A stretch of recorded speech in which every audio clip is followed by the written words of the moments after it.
On the night of September 14th, 2008, employees at one of the most powerful banks on Wall Street were told to go home and pack up their desks. Not for the weekend, for good. The next morning, the world woke up to find that Lehman Brothers, a firm that had survived the Civil War, 2 World Wars, and the Great Depression, was gone. 158 years of history, erased in a single weekend. It remains to this day the largest bankruptcy in American history. Over $600 billion in assets. Gone. This is the story of the weekend that broke the global economy and the decision that even now people still argue should never have been made. To understand how big this collapse really was, you need to understand what Lehman Brothers was. Founded in 1850, Lehman wasn't some new tech-era bank. It was one of the oldest and most respected investment banks on Wall Street, a name that had been at the center of American finance for over a century and a half. By the 2000s, under CEO Richard Fuld, Lehman had become the 4th largest investment bank in the United States. It helped companies raise money, advised on massive deals, and traded everything from stocks to complex financial instruments most ordinary people had never heard of. And in the early 2000s, Lehman found a new way to make enormous profits: real estate. Specifically, mortgages. As the U.S. housing market boomed, Lehman aggressively expanded into mortgage lending. It didn't just issue mortgages, it bundled thousands of them together into complex financial products called mortgage-backed securities and sold them to investors around the world. For years, this was incredibly profitable. Housing prices kept rising, defaults stayed low, the money kept flowing. But Lehman didn't just participate in this market, it went all in, borrowing huge amounts of money to buy even more of these mortgage assets, betting that the good times would never end. And then the housing market turned. Starting in 2007, the U.S. housing bubble began to burst.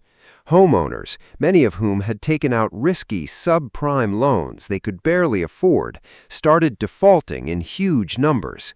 And all those mortgage-backed securities that banks like Lehman were holding, their values started collapsing.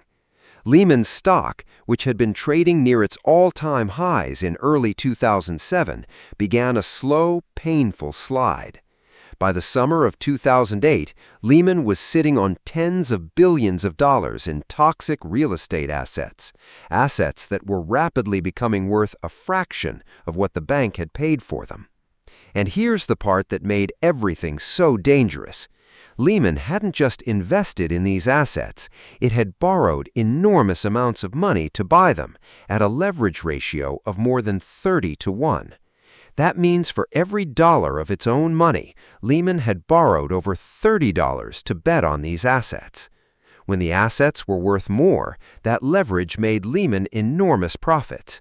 But when the assets started losing value, that same leverage became an anchor, dragging the entire firm toward insolvency.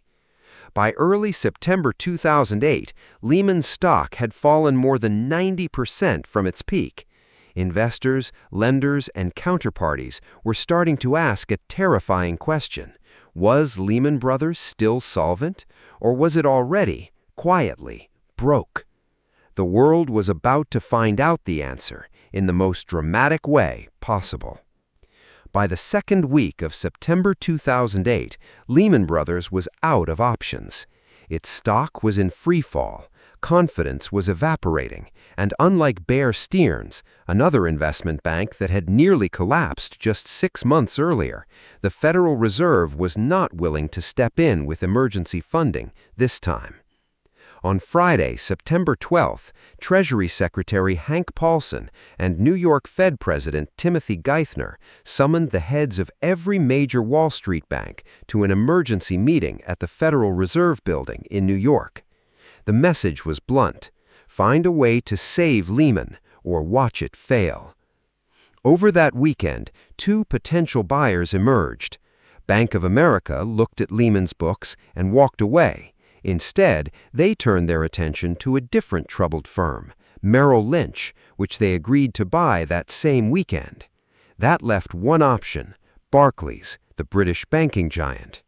Through Saturday into Sunday, lawyers and bankers worked around the clock drafting a deal.